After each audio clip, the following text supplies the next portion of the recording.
Okay, let's get started. So a few logistics notes before today's lecture. The homework 1 milestone is due today. As with all the homework, still be due at midnight. So please do send in your little milestone report to the homework submission email. Actually, please don't send anything else to that email address. Like if you have a question about something, don't send it there because we don't check that email address until after submission. So if you have questions, post them on Piazza. But for the homework, submit it to the email list that's in the homework assignment. And all you have to do, like it says in the assignment, is just send us a graph that shows that your loss is going down, just to make sure that you've got something training.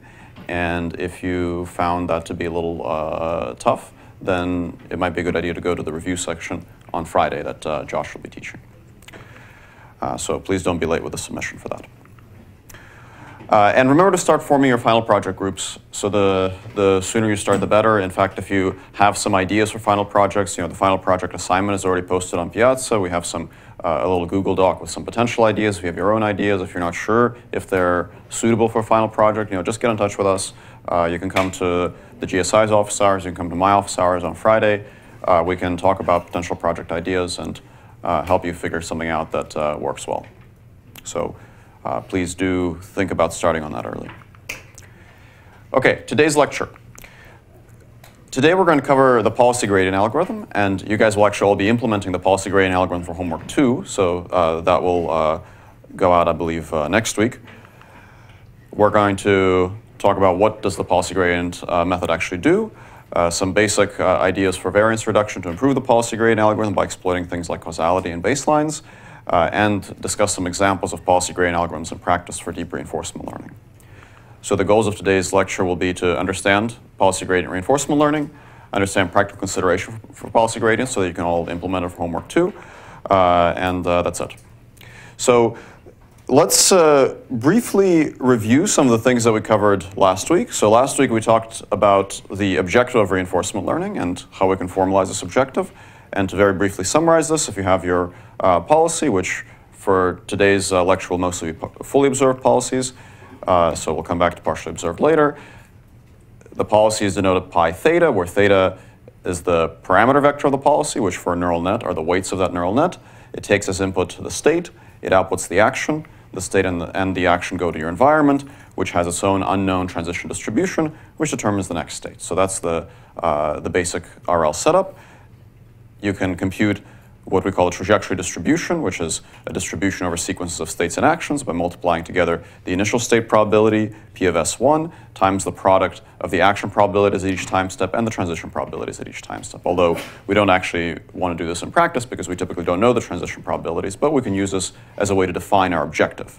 And our objective is the expected reward under that trajectory distribution. So it's the expectation of the sum of the rewards of each trajectory, where the trajectories are distributed according to this big product over here. So that's our objective. And last week we talked about how we can write down this objective in a few different ways. In an infinite horizon case, we can use the stationary distribution of a Markov chain to write down the objective. And in the finite horizon case, we can write it as a sum of expectations of state action marginals. And we'll be working with a finite horizon version in today's lecture, but we'll come back to the infinite horizon version next week. Okay. So now let's think about how we might be able to evaluate this objective in practice. So we'll first talk about how we can evaluate it, and then we can talk about how we can improve it. So if we have the expectation of some function, and we'd like to evaluate that expectation, unless this distribution is really nice, like unless it's something really clean like a Gaussian, typically we can't evaluate the expectation exactly, but we can approximate it. Any ideas about how we can approximate it? That's right, Monte Carlo. So we'll denote this thing as j theta. Every time I use j theta in this lecture, I mean this expectation of the sum.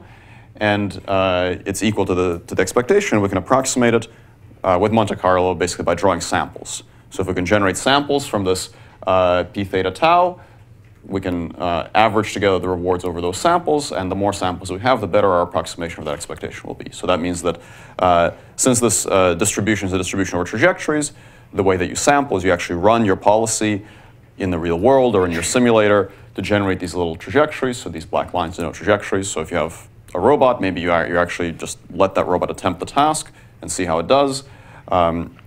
You have summed together the reward along each of those trajectories. Maybe some of them are good and some of them are not so good. So you get some quantity for each one. And then you average together these quantities. And you can use that to approximate your objective. This is the simplest way to evaluate the goodness of your policy using Monte Carlo.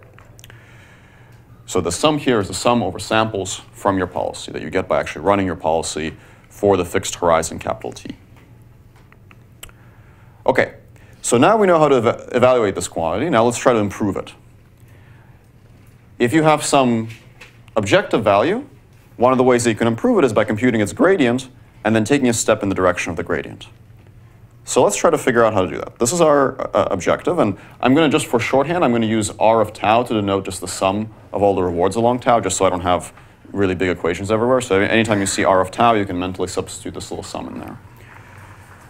And it's equal to the integral of the probability of the trajectory times its reward. So that's just the definition of expectation. And now let's think about its gradient. So using the definition of expectation, I can put that integral in there. And the only part in that integral that depends on theta is pi theta tau. So I just need the gradient with respect to theta of pi theta tau. And then I will have computed my gradient. So in order to evaluate this gradient, there's a really convenient identity that we're going to introduce. And we're going to actually use this identity multiple times in today's lecture. So it's a really good idea to understand how this identity works. Very simple, but very important for policy gradient. If we write down for any probability distribution, so I'm going to use pi and tau here, but you can, this holds true for any probability distribution. If you have pi theta tau times grad with respect to theta of log pi theta tau, we can put in the definition of the derivative of a logarithm and rewrite this like this, right? Because the derivative of a logarithm of some function x is the derivative of that function divided by the value of that function. So here I just substituted the definition of the derivative of a logarithm, and I get pi theta tau, grad pi theta tau divided by pi theta tau. And then, of course, the top and bottom here cancels out, so I just get grad pi theta tau.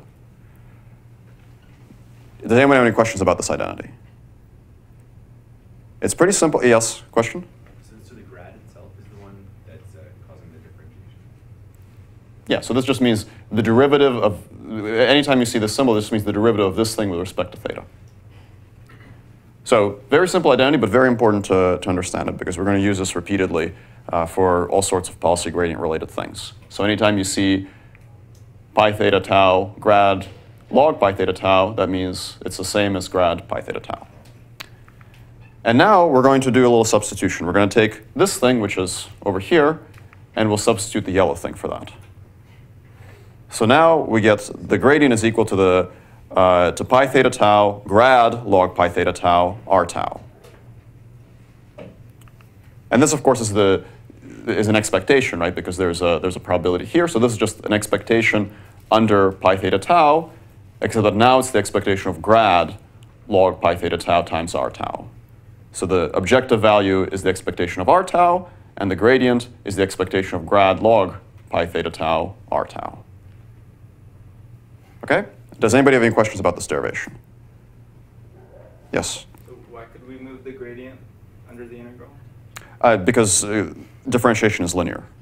So you can, anytime you have the gradient of a sum, that's the sum of gradients.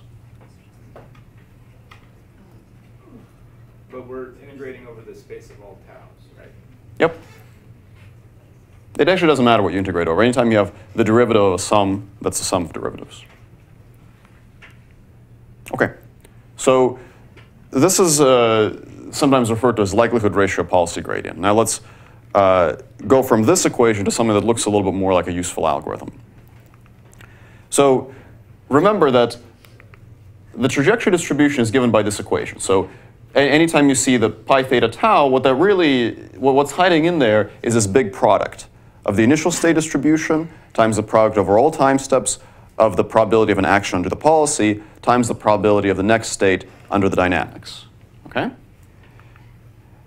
And if we take the logarithm of both sides, because over here we have a log pi theta tau, so let's take the logarithm of both sides of this equation. The logarithm of a product is sums of logarithms. So that means that log pi theta tau is actually a big sum where we add together the probability of the log probability of the first state, the log probabilities of all the actions, and the log probabilities of all the transitions. And now let's substitute this thing into our policy gradient equation. So let's substitute this green thing. We have this, and we have the derivative of that with respect to theta. So now let's look at this thing that we're taking the derivative of. It has three sums in there. It has this first part. It has the sum of the actions and the sum of the transitions. The initial state distribution doesn't depend on theta. So no matter how you change your policy, the initial state distribution won't change. So that means that the derivative of this first term is 0. The transitions over here, they're also not affected by your parameters. So these probabilities are completely independent of theta. So that's also 0. So that means that if we take the derivative of the trajectory distribution, of the log probability of the trajectory distribution, all we're left with is the derivatives of the sum of the derivatives of all the actions. And again, by linearity of differentiation, we can put this gradient operator inside the sum. So that means that we can rewrite this thing up here as the expectation of the product of two sums. The first sum is the sum of the gradients of the log probabilities of all the actions along the trajectory, and the second sum is the sum of the rewards of that trajectory. And now the wonderful thing about this gradient is that nothing in here actually requires us to know the transition probabilities or the initial state probabilities. We just need to sample from them in order to evaluate the expectation, but the only thing that we actually have to know in order to evaluate the function inside the expectation is pi. And this is a very important idea in policy gradient, is that you can evaluate the policy gradient by sampling from your dynamical system, but without any knowledge of what the dynamical system is. All you have to do is be able to sample from it. You do need to know what your policy is, because you need to differentiate that. OK, so let's now figure out how we can evaluate this in practice. Remember, before, when we had our objective, the way we evaluated this objective was with Monte Carlo. So we actually generate samples from our dynamical system, and we add together the rewards among all those samples. So the way that we're going to evaluate this expectation, exactly the same thing. We'll sample a bunch of trajectories. For each of those trajectories, we'll sum together their rewards, and we'll also sum together their grad log pi's. So we can approximate our policy gradient with Monte Carlo as a sum over samples drawn by actually running our policy in the simulator or on the real robot, and then we sum together their rewards and their grad log pi's. And then once we have this gradient, we can improve our policy with, in this case, gradient ascent. So because we're trying to maximize this quantity, so we actually do theta is equal to theta plus some step size times that gradient. And that'll get us a better policy for a small enough step size. All right. Now, yes, question? How do you actually sample the grad log pi's? So all you have to sample is trajectories, right? Whenever you see an expectation like this, look at this little subscript. This little subscript is telling you what you need to sample. So the subscript is exactly the same as up here. Well, it would be the same if I didn't have a typo, because I switched a p and a pi. But it should be the same. So that means that all you have to do is sample your trajectories by running your policy. This stuff, these grad log pi things, those you can evaluate exactly, and I'll talk about how to do that later. OK, so last week, one of the things we talked about is how virtually any reinforcement learning algorithm can be broken up into three parts: generating samples, fitting our model or estimating a return, and improving the policy. So let's talk about, yes, question? But when you're doing, I guess maybe you're about to talk about this, but when you're doing the gradient step, it seems like when you're doing the Monte Carlo, you'll generate points in the theta, j of theta space, right? So if you just have like a series of points, how do you know that you have enough points to be able to get like an accurate gradient? Or? Yeah, so this is something that we'll actually talk about today and also in a subsequent lecture later in the course. So how do you make sure that your policy gradient is actually an accurate enough policy gradient? That actually turns out to be a very difficult question. So there are some heuristics we can do to kind of make it better, but in general, this is like a very active area of research. So we'll come back to this. OK, so three parts: generating samples, fitting a model or estimating the return, and improving your policy. So let's talk about how each of these three parts fits into this procedure. The orange box, that's how we estimate this expectation. So the orange box is when we generate these trajectories up here that we're then going to use to sum together the rewards and sum together the grad log pi's. The green box, estimating the return, that's actually this sum. So for policy gradient, estimating the return is very, very simple. You just add together the numbers. So you just add together your rewards. And that tells you how good each of your trajectories is. And the reason that I refer to as estimating the returns is because if we just want the objective up here, that's literally all we need. We just add together the numbers and we're done. So the green box just tells us how good our policy is. And then to improve the policy, the blue box, that's just the gradient ascent step. So in policy gradient, these three boxes are very, very simple. Orange box just means run your policy. Green box means add together your rewards. And blue box means figure out these grad log pi's, multiply them, and take your gradient step. So it's kind of, in some ways, the simplest of the reinforcement learning algorithms we'll cover. So let's just write out the actual algorithm. And this is essentially what you'll be implementing for homework 2. This is sometimes referred to as the reinforce algorithm. It was introduced in a paper in 1991 by Williams. And it has 3 steps, just like in the diagram. So step 1, that's the orange step. Sample your trajectories by running your policy. Step 2, compute your gradient. And step 3, update your parameters by adding some small constant times the gradient to your parameters, which is gradient ascent. And that's it. So this is just kind of one of the simplest reinforcement learning algorithms that you could have. Unfortunately, if you do it exactly the way I wrote it out on the slide, it won't work very well. So the rest of today's lecture is about how to actually make it work for real. OK, and then, of course, you repeat this process. OK, so first, before we talk about how to make it work better, let's kind of unpack what we've done here. Because we wrote down a bunch of math, and it seems like the math kind of makes sense. But it would be good to kind of understand a little more what this math is really doing. So the first thing we'll talk about is these log pi things. What are these log pi's? Well, let's go back to the thing that we covered actually in the second lecture of the class when we talked about imitation learning. So in imitation learning, we also had pi. And let's talk about a simple kind of discrete case, for example. Let's say you're driving the car and you just need to decide, are you going to turn left or turn right? In this case, A is just a categorical variable that takes on one of 2 values. Pi is the probability of turning left or turning right, condition on S.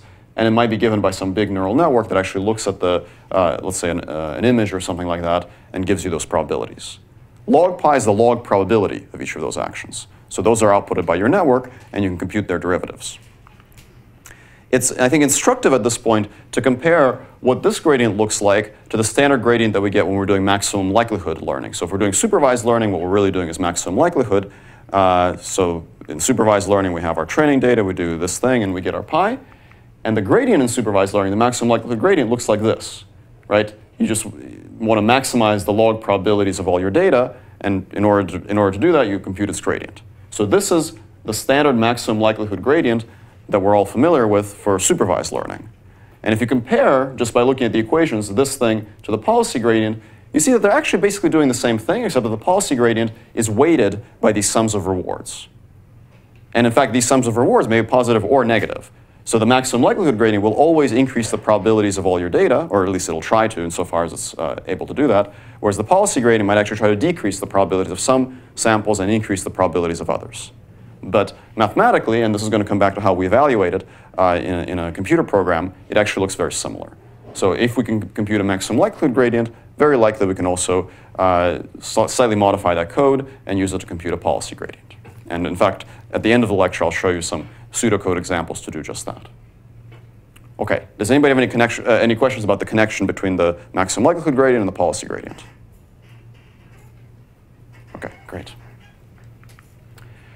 All right, now let's look at another example of this log pi thing for a continuous control task. So here, let's say that you have this little humanoid robot, and he's going to try to run.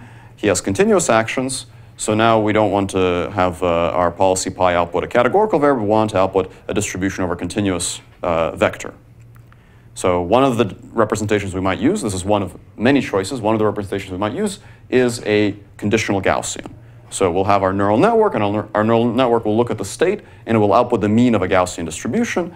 And that Gaussian distribution maybe also has a variance. Maybe the variance is just fixed. Maybe we only care about the mean.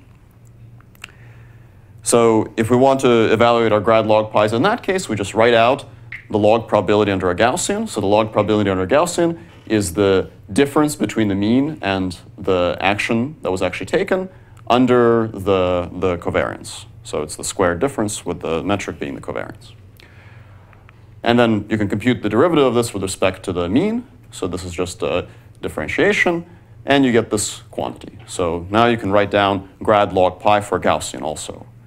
And in practice, this df d theta is some really complicated thing because it's a neural network, so then you'd want to actually implement this gradient with backpropagation. So that's how you might do it for a continuous action. Okay. So that's the grad log pi. Now, let's try to build a little bit more intuition for what the policy gradient itself is actually doing to these probabilities. When we actually take the step based on grad log pi times r, how does that change the policy? What are we actually doing with this thing?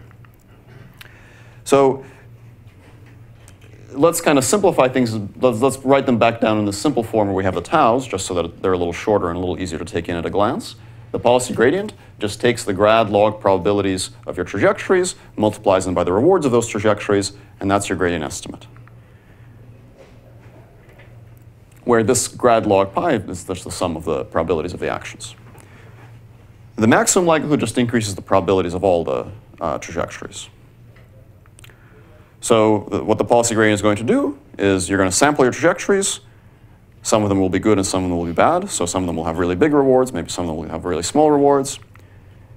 Your pi, underlying all this, your pi induces a distribution over your trajectories. You don't necessarily know what the distribution is, but you can sample from it. And when you take a step for the policy gradient, what it will do is it'll increase the probability of the good trajectories, and it will decrease the probability of the bad trajectories, because the bad trajectories will have lower multipliers than the good ones. So what that means is that the good stuff is made more likely, and the bad stuff is made less likely. So this is essentially a mathematical formalization of trial and error. It's sort of in some ways, actually the purest form of kind of trial and error RL, where you literally just take the things that happen to have worked out well and increase their probability, and take the things that worked out poorly and decrease their probability. And if you do that repeatedly, then you'll get a better policy. So policy gradient is just gradient ascent version of trial and error. Now, as a little side note, what happens if you have a partially observed system? So far we've been talking about states and actions, but what we have observations O. Well, it turns out that in our derivation of the policy gradient, we actually didn't use the Markov property anywhere. So if you just substitute O's for S's, all the same math that I did in the beginning of the lecture still works out. So nothing about the stuff I've done so far actually assumes that your states are actually states. They might be observations. They might be whatever you want. And everything here still works out. In fact, this will be true for the entirety of today's lecture. Next week, when we talk about actor-critic algorithms, this will not always be true. But for now, this is all true. And if you have partial observations, you just put them in there, and the math is correct. Now, it's worth saying that that doesn't necessarily mean that you'll get a good policy. So if it's really important for your policy, in order to be successful, to consider the entire history of observations, then maybe this wouldn't work so well. But you will get a good policy in your policy class. So insofar as the policy representation you chose is capable of finding a good policy, subject to local optima and so forth, the policy gradient can in principle get you that. But if you believe that incorporating past history is very important in order to be successful, then maybe you still want to use something like a recurrent network of the kind that I covered in the imitation learning lecture. Okay, so the Markov property is not actually used in this derivation so far, so it's completely legal for you to plug in the observations if you so choose. Okay. So what's wrong with the policy gradient as we've derived it so far? There's kind of two problems, and we'll discuss how we can address the first of these problems in today's lecture, and the second one will be later in the course. So let's examine the first problem. I'll give you a little example of how this problem might manifest itself. So in this plot, the x-axis is trajectories, so let's pretend for a minute that we have one-dimensional trajectories. And the vertical axis is reward. And I'm going to kind of overload this so that I'll plot the rewards of samples at these bars, and this funny curve, that's your policy. So the policy is a probability. So I sampled 3 samples from my policy, and one of them had a really big negative reward, and 2 of them had small positive rewards. And my policy currently is centered somewhere over here. So probably what I want to do with these samples, I want to shift my policy a little to the right so that it has less mass on that bad sample and more mass on the 2 good samples. But the actual quantity of that reward actually matters here, right? So the reward here is pretty small, and the reward here is big and negative. So there's going to be a big gradient pushing this thing away from this sample, and a small gradient pushing it towards these. So what it might do is it might really dramatically decrease the probability mass over here, because this is such a big negative number, and kind of slide it a little to the right, which happens to be a very reasonable thing to do here, by the way. If I then take my reward function, and I add a constant to it, now the relative reward of these samples is still exactly the same, I've just added a constant. So adding that constant shouldn't change the solution. But now the policy gradient wants to increase the probability on this sample, and it also wants to increase the probability on these even more. So I'll still get a policy that moves to the right, but maybe it moves to the right a little differently. Maybe now it might even choose to increase its variance, become wider. So I have two samples with two possible rewards I might choose. They're functionally equivalent, but they might actually produce a different update. 1 second. So this is sometimes referred to as the high variance of the policy gradient. And a little thought exercise here that might kind of emphasize just how bad this is. What if the two good samples actually have a reward of 0? So what if I push everything down so that these two fall exactly on 0, and then this one will be some negative number? Now, whether I get pushed right or left depends entirely on where my policy currently is. So if my policy is currently to the right of this thing, it'll get pushed further to the right. If it's currently to the left, it'll actually get pushed to the left, away from those good samples. So just by moving the reward up and down, I can completely change what this gradient actually does. There was a question back there? It's not obvious to me that the absolute magnitude of the reward shouldn't affect what the optimal policy should be. Well, so the absolute magnitude of the reward, if you remember, the objective is just the expectation of the reward. So if you add a constant to it, you can take that constant out of the expectation. So that means that no change to the parameters will change the constant part. So what this problem really is, it's an instance of high variance, meaning that if you take infinite samples, all these differences will eventually cancel out. But for a finite number of samples, which samples you get, or seemingly arbitrary choices like biasing the reward, will actually dramatically change what the update does. There was a question back there? I was going to say that it seems to me like the answer would just be to take more samples, but Mm-hmm. Yeah, so, and in fact, the fact that the problem is variance immediately suggests that. So anytime in machine learning you see your problem is variance, adding more samples will alleviate that problem. Of course, adding more samples also slows down learning. So if each sample requires, driving your car down the freeway or something, there's a big cost associated with that. There's another problem with policy gradients. So in today's lecture, we'll mostly talk about how to address the high variance of policy gradients, but there's actually a second pretty serious problem that we'll discuss later in the course when we talk about natural gradient, and that's the problem of slow convergence. So high variance means that any time you estimate your gradient, you might get a crappy gradient. Slow convergence means that even if you have a good gradient, you might still converge very slowly.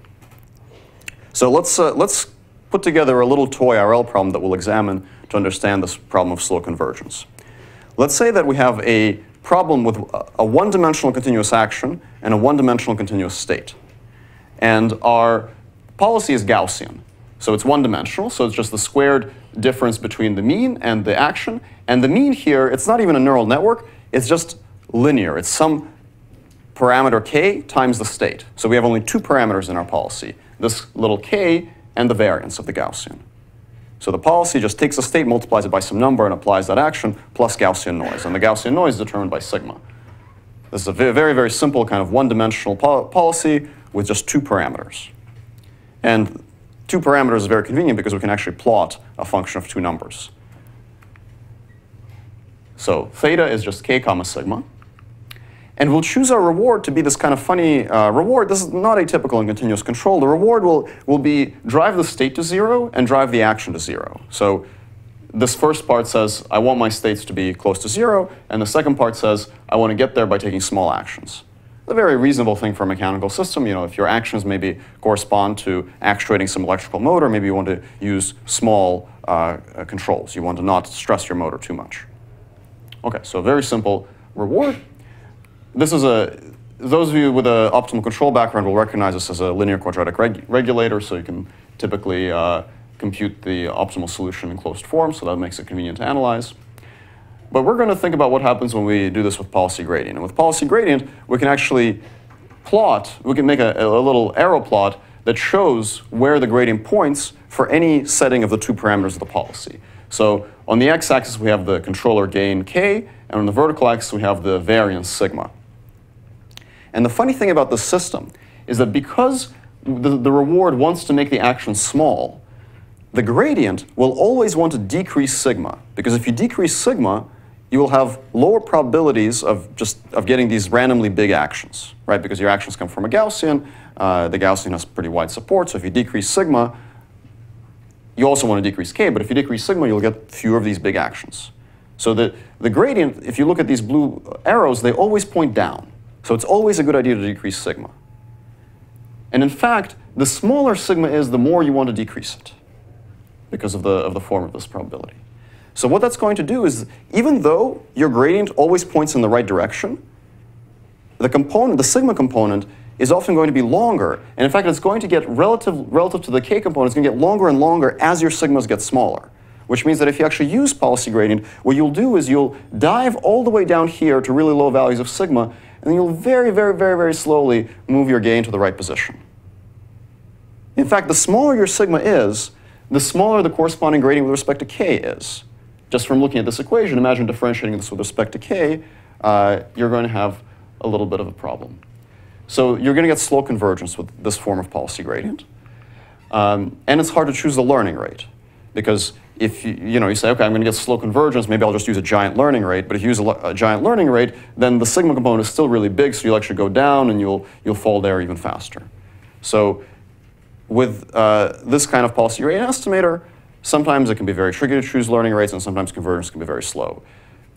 Later on in the course, we'll discuss something called natural gradient, which can address this problem. But for now, this is just something that we should keep in mind. OK, let's review what we covered so far. We talked about evaluating the RL objective using Monte Carlo, using sampling. We talked about how we can evaluate the policy gradient. We talked about this log gradient trick where grad pi tau is equal to pi tau grad log pi tau, which is very important for deriving the policy gradient. And how we can generate samples, sum together the rewards, sum together the grad log pi's, and get a policy gradient estimate. We talked about how the policy gradient formalizes trial and error learning, how we can handle partial observability, which it just does. You don't have to do anything for that. And we talked about some of the potential issues, which we'll talk about how to resolve in the second half of today's lecture. But for now, let's take a short break, and we'll come back in about, in about 3 minutes, let's say. So my point earlier was that if the states and actions are continuous, tau could be over a continuous space. In Yes. that case, the integral is a real integral, right? Yes. Yeah, but then I guess the assumption is the gradients aren't too wacky, so we can just move the gradient under the integral sign, and it'd be OK. So you can always move the derivative operator inside an integral. An integral is just a continuous generalization of a sum. Right. So if you have a function f of x, and you have the integral of f of x, and you want to take the derivative of that, that's just the integral of the derivative of f of x. OK. It's just, yeah, that's just how the gradient operator works. OK. All right. I have a question about the gradient convergence. So do we have to use? So it's, I guess, do we have to use vanilla gradient updates, or can we put in like add an? I'll mention that. Yes. The answer is yes, you can. All right. Yeah. I mean, it's a little different because you're generating the samples, instead Yeah. of just use like computing the gradient from samples rather than from. Yeah. So the theory doesn't say very much about what happens when you do that. You can do it in practice, and it seems to work fine. All right. Sure. Yes. Online, the review session exercise for those who cannot attend. So Josh put a post on Piazza about the time, so you should just respond to that. And he said, like, can you make? I think that you just fill in whether you can make that time or not. So if there's too many people that can't make it, then we'll figure. It depends on how many people can't make it. So probably, yeah, but we're not sure yet. Yes. So if my training loss goes like this, does that mean I'm doing a mini batching wrong, or? For homework 1? Yeah. Not necessarily. So training loss, you're evaluating your training loss on mini batches. So depending on which batch you sampled, you might get a different value of the loss. So long as the overall trend is that it's going down, that's reasonable. In fact, you can like type into Google like examples of training curve plots and just see what decent training curves look like. Or the MNIST tutorial for TensorFlow might have some examples of this. But then I'm not supposed to shuffle all the like indices every time around. You should definitely shuffle your indices at least once. You don't necessarily have to shuffle them every time, although, I mean, technically stochastic gradient descent means that you choose completely random batches each time. but in practice it tends to work fine if you shuffle just once. They have to actually be shuffled. So if for whatever reason they're not being shuffled properly, then you might get weirdly periodic training curves. So if you have something that really does look periodic, like it's not just going up and down, but every 10 steps it goes up and down, maybe something's a little wrong. Not necessarily, because if that's the size of an epoch, maybe it's okay. Maybe it's just because you're not reshuffling the indices, which is normal. Sorry about another question. With regards to having high variance, if you strangeness in the reward function, making your gradient go all over the place. Since the reward function is user defined, can't you choose one such that it's scaled appropriately, that it's as compact codomain? Yes. So the choice of reward function can strongly affect the behavior of policy gradient. Yeah. I can't off the top of my head think of any theoretical work that shows which kinds of rewards are better or worse. Okay. But yeah, that's definitely a substantial factor. Yeah. Some of the adaptive step size rules, like Atom, will reduce the harm from that. Why do all the Atari papers click rewards if the rewards matter? So that we'll talk about when we talk about Q-learning next week. Okay. All right, let's continue. So please be seated. So now I mentioned before the break that one of the big problems with policy gradient is that you end up with a high variance estimator of the gradient. So let's talk about a couple of ways that we can actually reduce the variance of the policy gradient estimator that are very cheap and very easy to use. So the techniques that I'm going to cover here are things that you pretty much always do when you do policy gradient, because they're easy and they come at basically no cost. And there are two main things I'm going to cover. One is using causality, and the other one is using baselines. So causality, for the purpose of this discussion, means the following. It means that what you do at time t prime is not going to affect the reward at time t if t is less than t prime. This is a very silly statement. It just means that if I do something today, that's not going to change what happened yesterday. Just like time flows forward, that's just a fact of our universe. And it's also a fact for any universe in which you want to use policy gradient. And we can actually use this fact to write down a better policy gradient estimator. So to do that, let's first take these two sums, and let's distribute the second sum inside the first one. So I'm just going to take this sum, and I'm going to distribute it inside the first one. So I have an outer sum over t and an inner sum over t prime. I chose these intentionally that way. But for now, this is exactly the same equation. So all I did is I did the distribution, and what that means is that every time you have a grad log pi times step t, you multiply it by the sum from t prime equals 1 to capital T of the rewards. Now let's look at this. Let's look at what this says. It says the policy at time t prime can't affect the reward at time t, or this should actually be the other way around. The t and t primes are actually switched. So that means that if I change the action here, it's not going to change the reward at a previous time step. So what I can actually do is I can go in and I can change that t prime to a t. I can say, let's multiply grad log pi times step t by only current and future rewards, because the past rewards are not going to change as a consequence of the current action anyway. And you can actually formally derive this as well, but this is kind of a hand-wavy explanation. So all I did is I changed that 1 to a t. Why is this a good idea? Well, it's a good idea because these numbers are just going to be smaller in magnitude. I'm summing over fewer numbers, and that means the overall variance goes down. So this is the only change. And very often, people will refer to this sum as the reward to go, the reward that you get from the current time step until the end. And this is very closely related to what we discussed last week regarding Q functions. So related, in fact, that I'm going to use the letter Q to denote this sum. So whenever you see Q hat subscript I subscript t, that means that it's the sum of the rewards along the ith sample trajectory from little t to the end. So this kind of policy gradient estimator that only considers the sum of rewards from the current step until the end has lower variance, and there's actually pretty much no reason not to use it. It's just better. All you have to do, there's a small increase in computational cost because you have to compute different sums, but actually there's a way to do this efficiently if you start from the back and compute your gradients repeatedly. So even that trivial cost is actually non-existent. So pretty much no reason not to do this, and it just works better.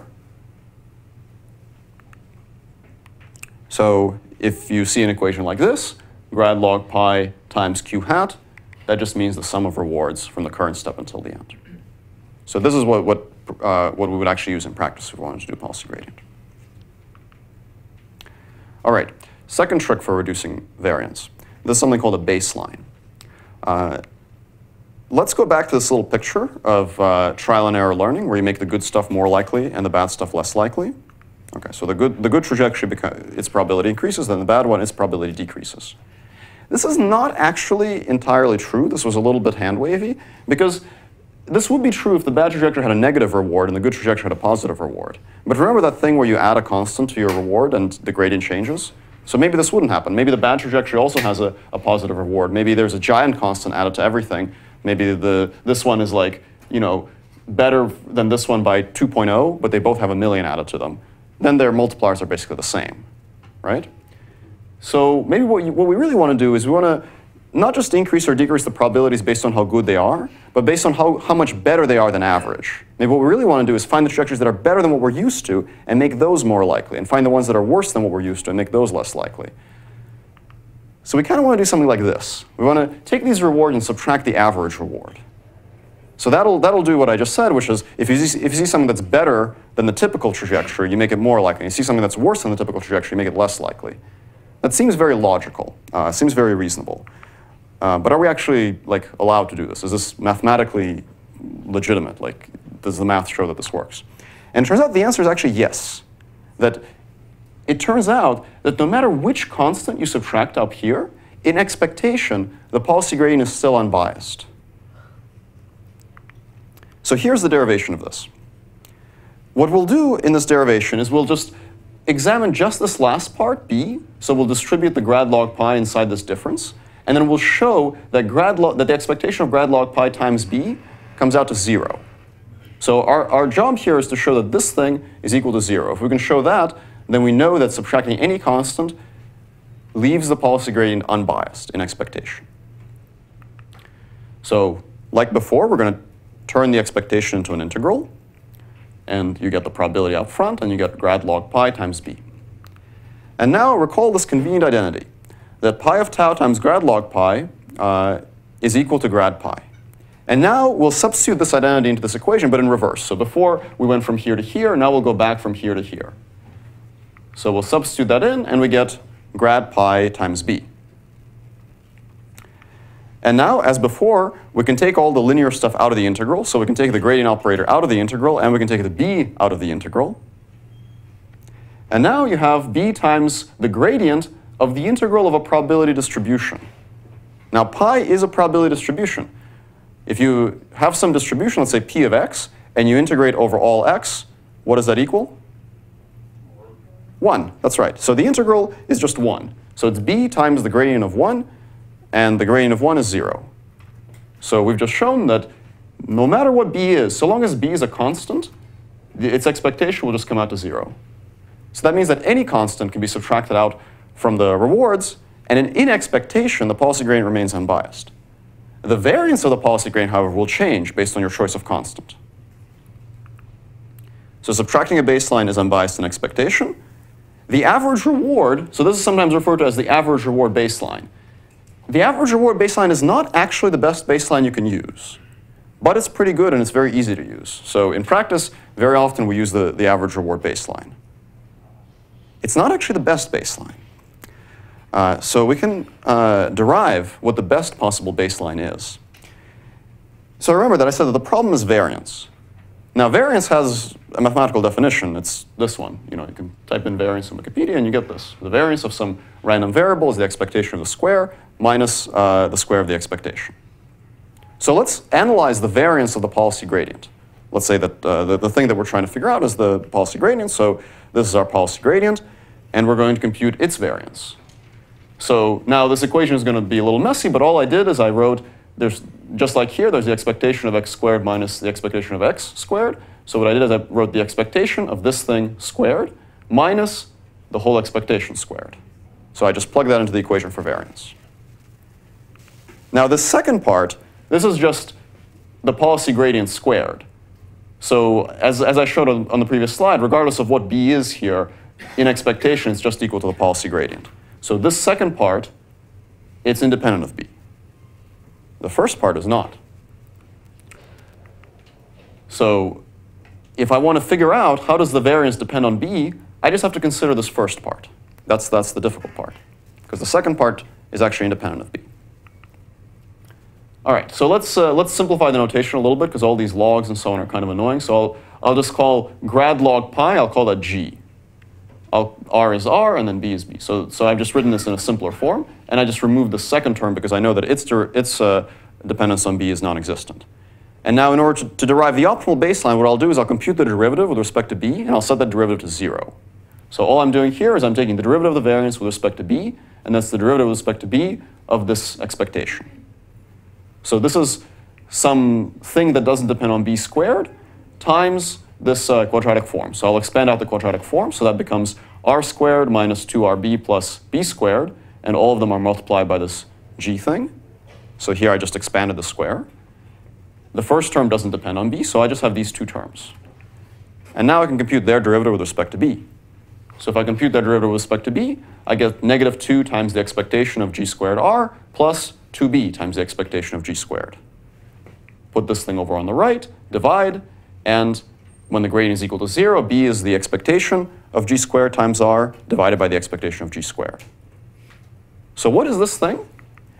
Well, this is just the expected reward, but it's not just averaging the reward together, it's actually weighting it by the magnitude of the gradient.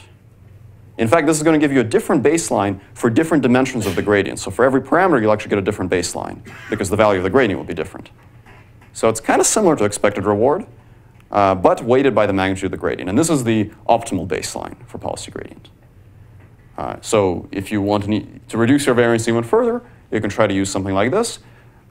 Empirically, in practice, I haven't found there to be very much difference between using this one and using the expected reward, but it does, in theory, give you the lowest variance that you can get for a constant per dimension baseline. Does anybody have any questions? Yes? Those are just this may be incorrect, but is like the G tau squared, are those like Fisher vectors? So you're actually just doing natural gradient here? No, because these are, this is a good comment, and we'll talk about natural gradient later. There is a close connection between a natural gradient and certain kinds of baselines, but this is not quite the case here, because these are per dimension. So what you're doing is you end up with basically the diagonal of the Fisher information matrix. So you're just squaring the gradient of that parameter, but not considering the cross terms.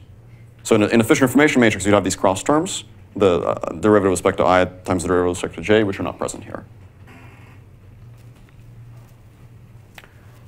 Any other questions about this? Yes? Would you choose a different baseline after every evaluation of the policy, like after every step? That's right, yeah. So with this kind of optimal baseline, you would update this B for every single gradient step. And actually, with the average reward baseline, you'd update it every gradient step as well, because you have to draw new samples every time.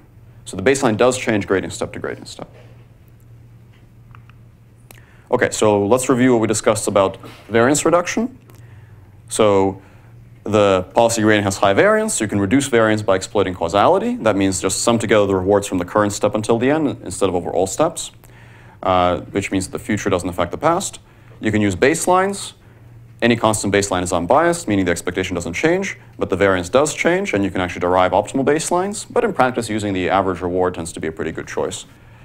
OK, so that's variance reduction. Now, the last kind of technical topic I'll talk about is the on-policy nature of policy gradient, how we can start to derive an off-policy policy gradient.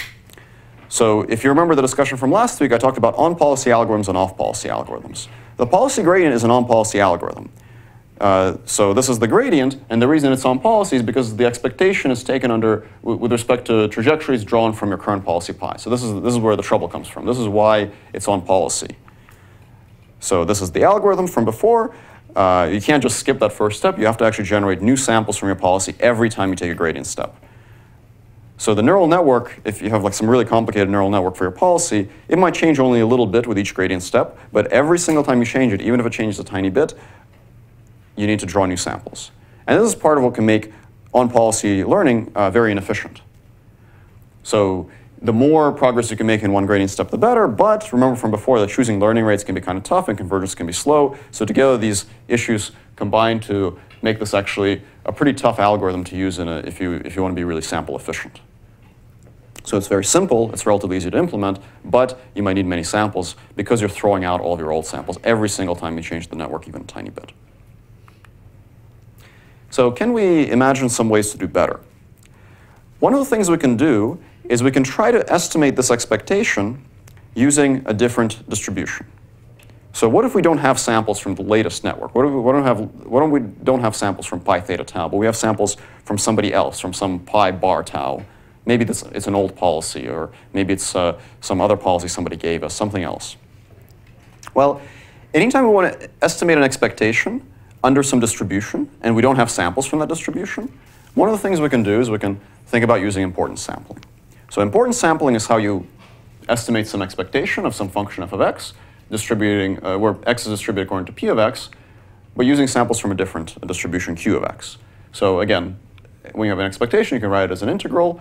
And if your samples come from another distribution q of x, what you do is you multiply this thing by 1, and 1 is equal to q of x over q of x. That's very nice. And then we'll just these guys will just trade places. So we'll just say this is actually q of x times p of x over q of x. I just switched the place for these things. And this thing now is an expectation under q. So this is an expectation where x is distributed according to q, and inside all you have to do is you have to put in this correction, p of x over q of x, which is sometimes referred to as an importance weight. So those of you that don't remember importance sampling, this is the quick sort of 3-second primer on importance sampling. Draw samples from some other distribution q, and then just reweight them by p of x over q of x. And that can be used as an estimator for the expectation under a new distribution, under p. And we can do exactly the same thing in the policy gradient. So first, I'll write out the version for the objective, and then we'll talk about the gradient version on the next slide. So if I just want to evaluate the objective for some policy pi theta, and I have samples from pi bar, all I have to do is generate my samples from pi bar and weight them by pi theta over pi bar.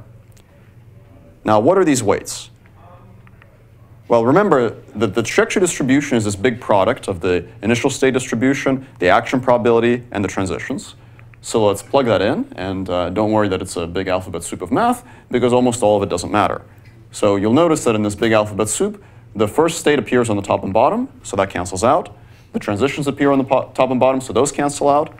So all you're left with is a ratio of the products of the probabilities of the actions under each policy. So again, we don't have to know anything about the dynamics other than to be able to sample from them in order to evaluate these importance weights. We just compute the probabilities under the new policy, compute the probabilities under the source policy, multiply them all together, and divide. And that we can use to estimate the value of a new policy for which we don't have any samples. In practice, there's some problems with this, which I'll talk about later, but in theory, at least, this is still a completely unbiased estimator, which means that given enough samples, it'll get you close to the right answer. Okay, so let's talk about the policy gradient with importance sampling. First, what I'll do is I'll actually derive the same policy gradient equation that we had before, but now starting from importance sampling. So let's say that we have our policy pi theta, and now we want to estimate the value of a new policy with some new parameters theta prime. So if we're improving the policy, we're trying to find new parameters theta prime, so we'd like to work on that. So now if we want to evaluate j of theta prime, all we do is we put in those importance weights, so it's pi theta prime divided by pi theta.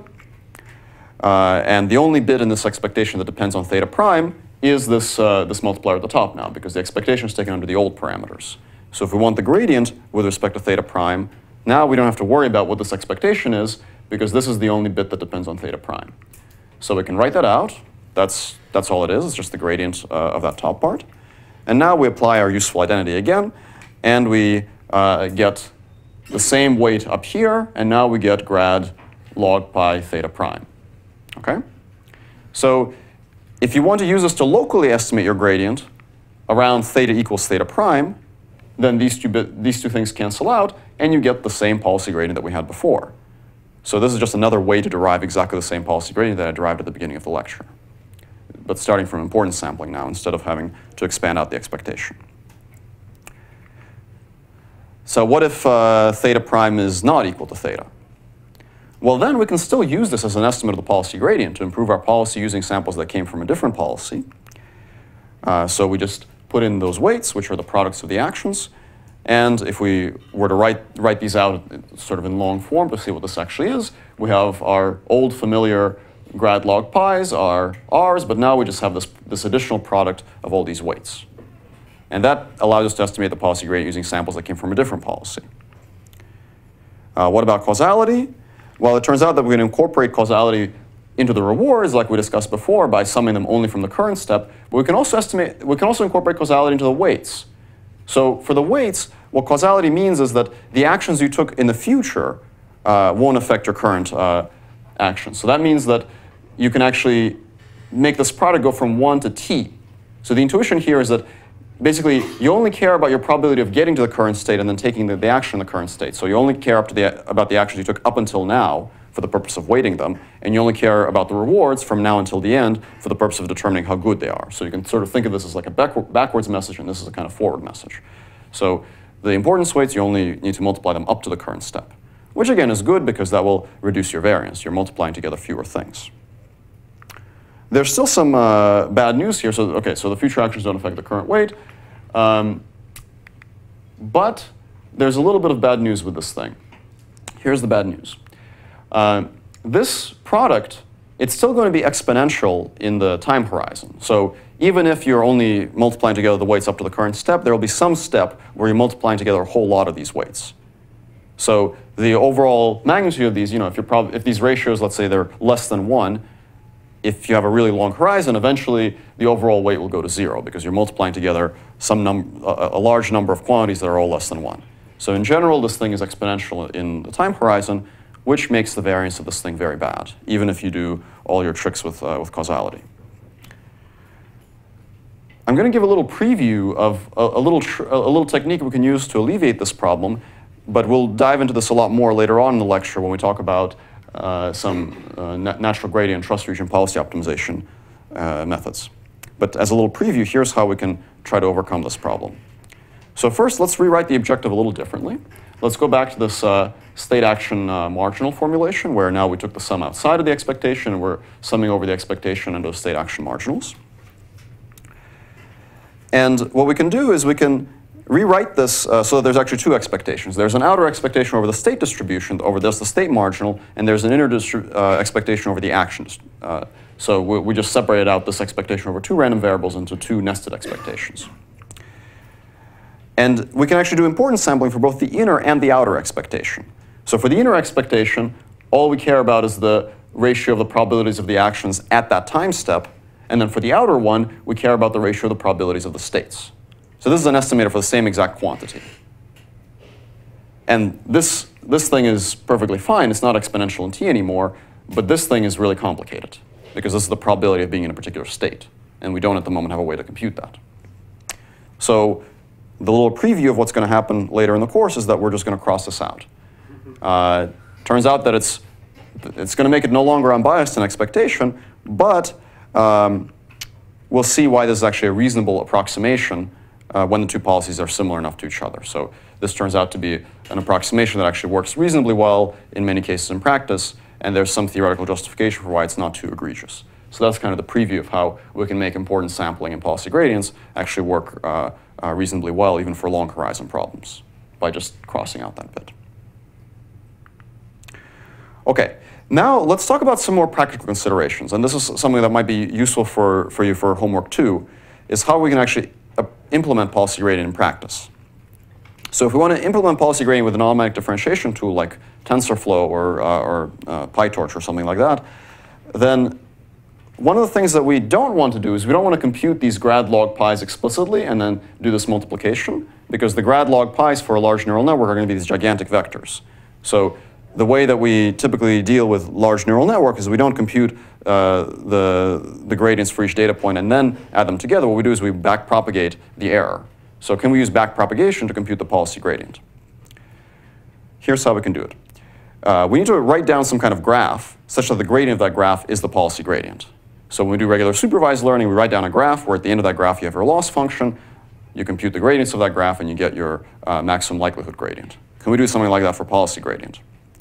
So To do this, we'll examine the form of the maximum likelihood gradient side by side with the policy gradient. So there's a little mistake here. One of these should be the policy gradient, but you can just look at it up here. So compare this thing to this thing. I accidentally just put two identical things side by side. All you have to do, if you look at the difference between these, is you have to put in this little q hat. And the q hat doesn't, you don't need to differentiate the q hat. It doesn't depend on the parameters. So all you do is you write down a weighted loss.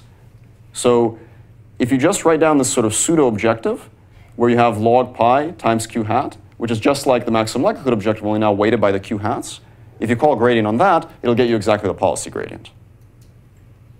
Now you do need to, every single gradient step, you need to generate new samples and so on, so you can't put this inside your conventional stochastic gradient descent loop, but anytime you want to compute the gradients, all you have to do is weight your standard log probability loss and compute its gradient. And that'll actually cause your automatic differentiation package to give you the right answer. So let's look at this in pseudocode. This is a little bit of pseudocode. Well, it's actually not pseudocode. This is actually valid TensorFlow code, provided these functions are implemented properly, for standard maximum likelihood learning. So let's just walk through this. We assume that we have two things, two tensors, actions and states. And for the purpose of this pseudocode, I'll assume that actions are just a 2D tensor, where the first axis is just the concatenation of all your trajectories, so they're concatenated in one big row, and the second dimension is the different dimensions of your actions. And the actions here are categorical, so I'm going to assume that those are all one-hot vectors. So as you go across, there's only one entry that's 1, everything else is 0. And the states, let's say they're continuous here, again, n by t along the first axis, and then the dimensionality of state along the second axis. So they're both 2D tensors. If we're doing maximum likelihood training, which means we're trying to make all the actions more probable, we ask our policy to make a prediction. So assume that this function basically gives you an n times t by dA tensor of logits. And then you just ask TensorFlow, give me the cross entropy loss, where the labels are the actions and the logits are the thing that my policy predicted. Then you average over the first dimension. That's what this reduced mean does. That gives you your loss function, and then you compute the gradient of that loss function. So this is how you implement regular supervised learning, provided that you have all these functions implemented. So now let's turn this into policy gradient. So the red stuff is all the stuff that I added. If we want to turn this into policy gradient, you have one more tensor, which is the tensor of these q hat values. And that tensor is just one-dimensional. It goes n by t, and then every entry is the q hat value for that state action pair. So assume all the summation has already been done for you. And then all you have to do, you compute your cross entropy loss here, and then you just multiply by the q values. So this negative likelihoods thing is the negative of the log pi for every single state action pair. And all we have to do is just weight them by the q values. So this tf.multiply will weight each of them by the q values. And then we just reduce mean on the weighted version and compute its gradient. And that's it. So this would get us the weighted gradient, which is the policy gradient. Now this has to be inside the inner loop of an iterative optimization procedure. And that inner loop itself will look different because now you have to actually generate new samples every time. But the actual computation of the gradient can be done like this. So relatively simple. Does anybody have any questions about this? OK. So yeah, that's the q values are this thing, the q hat. A few practical notes for implementing policy gradient. Remember that the gradient has high variance. So oftentimes the kind of considerations that you have for supervised learning won't hold quite the same way for policy gradient. The gradients will be very noisy, so you might want to spend a little more time playing with learning rates. You might need to consider using much larger batches. So I think somebody mentioned this earlier in the lecture, that if you have high variance, one of the things you can do is use more samples. Definitely the case for policy gradients. So sometimes you want to use batches that are larger than what you're used to with supervised learning. The tweaking the learning rates can be a lot more challenging and time-consuming with the standard kind of vanilla policy gradient algorithms. Adaptive step size rules like Atom can be kind of OK. Like, you can try it. It seems to often work in practice.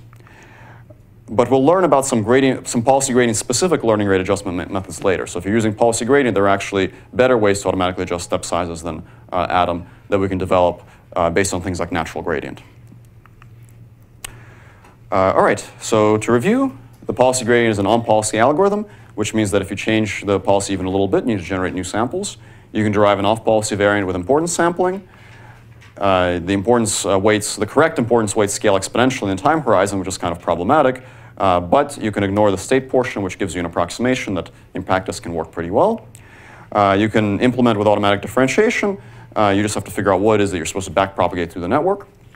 And there's some practical considerations you should keep in mind, like the batch size, the learning rates, and the choice of optimizer.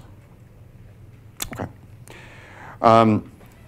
So what more is there to learn about policy gradients? This is, next week we'll move on to things like actor-critic methods, but some kind of, a little bit of a preview of the kind of things that we haven't covered yet. So next time we'll talk about how we can introduce value functions and Q functions to further improve policy gradients. Later in the class we'll talk about natural gradient automatic step size adjustment, as well as other more advanced variance reduction tricks. So a lot of the more kind of advanced literature on policy gradients will deal with all sorts of different ways to reduce variance. That's typically what people who do research on policy gradients spend a lot of time worrying about. So we'll talk more about that later in the class. But for now, a few examples. So this is a little kind of set of videos of different tasks being performed by simulated robots. And this is from a paper that actually used the importance sampling estimator that I showed before. And the way that this importance sampling estimator was actually used was to incorporate demonstrations to train neural network policies.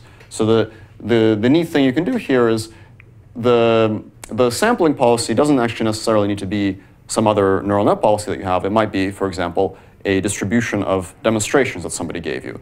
So you can incorporate those demonstrations of the policy gradient, and if they show very good behavior, then that can simplify your exploration problem a little bit. So in this paper, what was done is that the demonstrations were used to kind of bootstrap the policy learning by including them with importance sampling.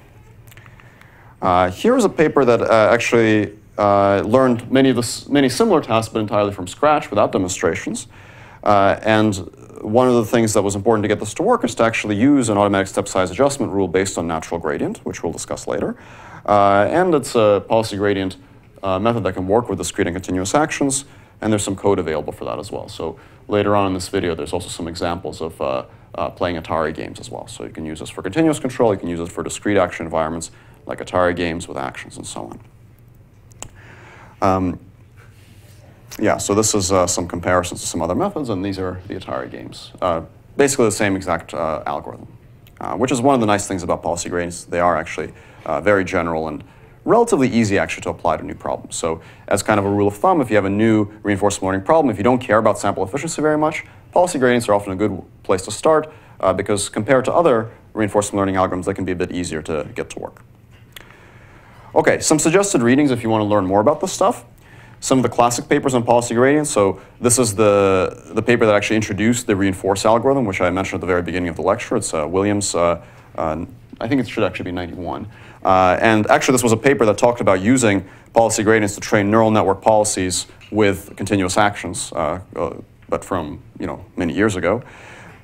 This is the paper, one of the papers that proposed this temporally decomposed estimator, where we actually only sum the rewards from the current time step instead of from the beginning. And this paper by Peters and Schall is a good review paper on policy gradient algorithms. It also covers natural gradients. So this is, if you want sort of a relatively accessible reference, this is a good paper to check out. Some more modern deep reinforcement learning papers that use policy gradients. This is the importance sample paper for which I showed the video before. This is the trust region policy optimization for which I showed the second video.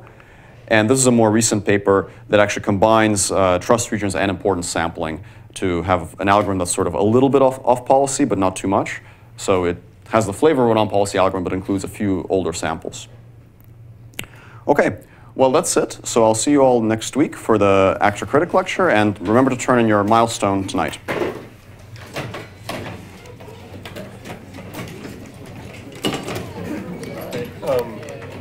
Sorry, I hope you don't mind if I ask you another question. Please.